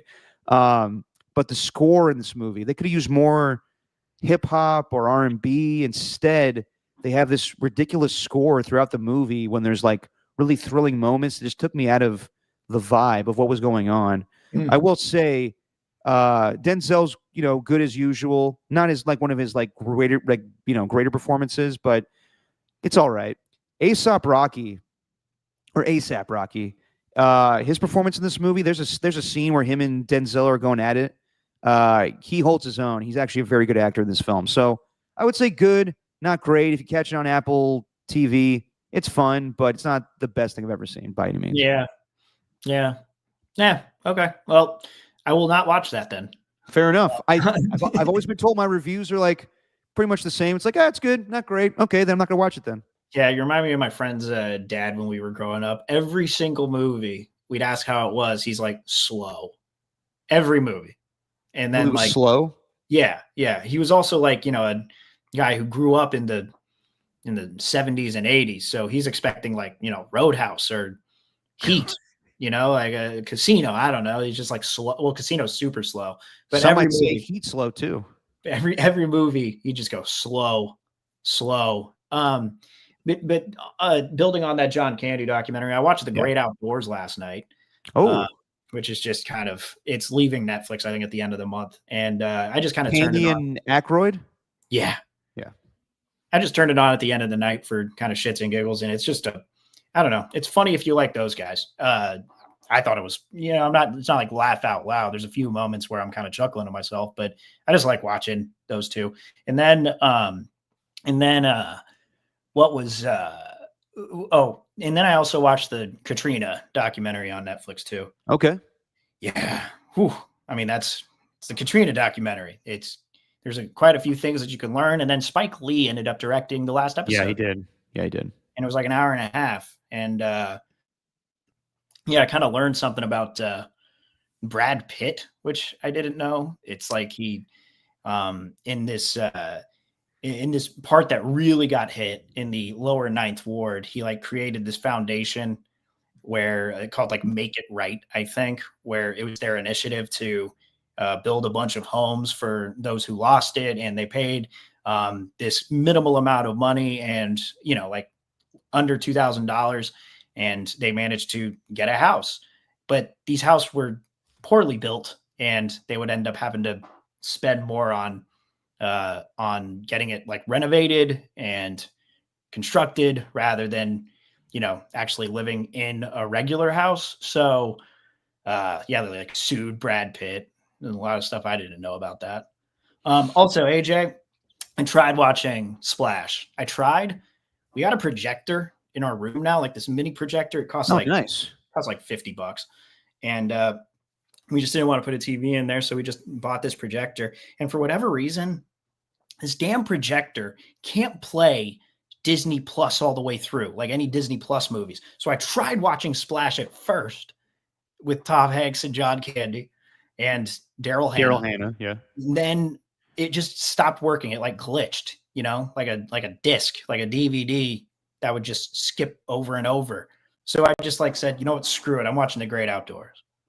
Fair enough. Yeah. Both solid films. Yeah. One with John Candy and Dan Aykroyd, the other where Tom Hanks falls in love with a mermaid. Yeah. And yes, AJ Cruz, my dad did love Monty Python. That he did. Nice guess there, AJ Cruz. Yeah. Most dads, British or not, love Monty Python. Yes, I would say so. Yeah. Just a quick updates here.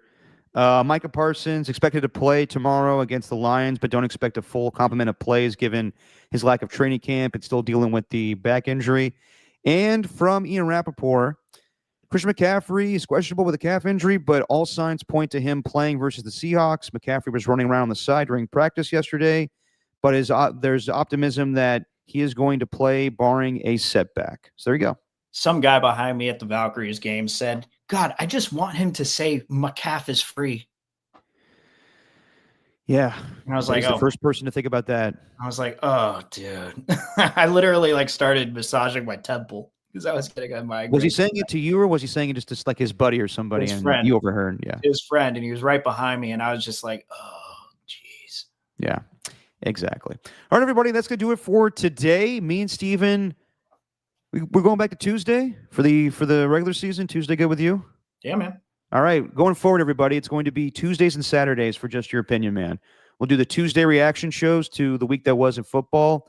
And then Saturday, we'll react to the Thursday night games and pick all of our winners and point spreads and whatnot for that week. Football's back. And I think Texas won, if I'm not mistaken. Let's see here just to get that score up. Yeah, they did. Wow. Shocking. 38-7. Not much for March. Whatever. We'll figure things out. All right, everybody. We'll be back on Tuesday. To Lauren F., to Ernie 1, to Tacky, to AJ Cruz, to Pat H., to Rocka New Era. Did I say Ernie 1 already? I did. I think that's it. All right, everybody. We'll see you on Tuesday. Steven, say what you always say. Just our opinion, man.